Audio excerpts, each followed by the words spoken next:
আসসালামু আলাইকুম।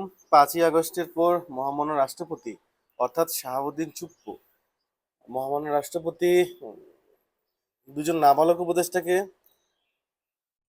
শপথ পড়িয়েছিলেন। এটা তো সবাই জানেন। বাংলাদেশের সবাই, প্রত্যেকটা মানুষ এই বিষয়টা অবগত আছেন যে 5ই আগস্টের পর দুজন নাবালক উপদেষ্টা মন্ত্রী হওয়ার লোভে শাহাবুদ্দিন চুপ্পুর হাত থেকে মহামান্য রাষ্ট্রপতি শাহাবুদ্দিন চুপ্পুর হাত থেকে কি নিয়েছেন, শপথ নিয়েছেন। সেদিন তিনি ভালো লোক ছিল, সেদিন তিনি ফেসিবাদ ছিল না। আজকে তিনি ফেসিবাদ হয়ে গেছেন। আপনাদের কার্যক্রমগুলো দেখলে না খুব হাসি পায়। ঠিক আছে, কৌশলে কৌশলে আওয়ামী লীগের কাছ থেকে কিছু ভোট নিয়েছেন আপনারা, তখন আওয়ামী লীগ ফেসিবাদ থাকে না। আওয়ামী লীগের থেকে ভোট নিয়েছেন, তখন আওয়ামী লীগ ফেসিবাদ থাকে না। আপনারই তো ফেসিবাদ। শেখ হাসিনা যদি ফেসিবাদ হয়, শেখ হাসিনা তো অবশ্যই ফেসিবাদ।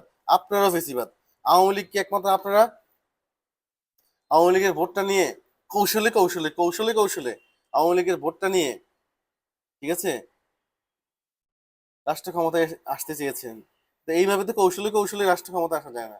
কৌশলে কৌশলে আগে থেকে নির্ধারণ করা যায়। আপনারা 70টা নিয়ে নেবেন, বাকিগুলো আমরা নিয়ে নেবো, আসুন। এগুলি কৌশলে কৌশলে করা যায়। কৌশলে কৌশলে রাষ্ট্র ক্ষমতা নেওয়া যায় না। ঠিক আছে, আওয়ামী লীগ নাই, অর্থাৎ হ্যাঁ অবশ্যই শেখ হাসিনা কিছু অবশ্যই ফেসিবাদই করেছে। এটা তো অস্বীকার করার কোনো সুযোগ নেই। শেখ হাসিনা আহ 14 সালে তো আপনার আসেন নাই তো এইখানে নির্বাচন কি আর অনির্বাচন কি, এটা কিছু বলার নাই। 18 এবং 24 নির্বাচন এভাবে না করলেও পারতো। অবশ্যই কিছু অন্যায় ছিল, কিন্তু এই অন্যায়ের জন্য আহ শেখ হাসিনাকে এখন নির্বাসন থাকতে হচ্ছে। এটা তো অবশ্যই। কিন্তু আপনারা যে অন্যায়টা করলেন, বিএনপি চেয়েছিল যে আওয়ামী লীগ নির্বাচন করুক, কিন্তু আপনারা চান নাই যে আওয়ামী লীগ যেন নির্বাচন করে। আওয়ামী লীগ নির্বাচন করতে দিবেন না, কিন্তু আওয়ামী লীগের ভোটগুলো আপনারা নিয়ে রাষ্ট্র ক্ষমতায় আসবেন। আপনাদের আশা হয়তোবা পূর্ণ হবে না আপাতত আর। কারণ হচ্ছে নেক্সট নির্বাচন আওয়ামী লীগ অবশ্যই নির্বাচনে আসবে, আসার একটা পরিস্থিতি তৈরি হবে। ঠিক আছে, আপনারা ওই আবার 20টা সিট পাবেন, 15টা সিট পাবেন। বিএনপির সাথে মিলতে পারলে 15টা পাবেন, না মিলতে পারলে 10টা সিট পাবেন। ঠিক আছে, কৌশলে কৌশলে কখনোই রাষ্ট্র ক্ষমতায় আসা যায় না।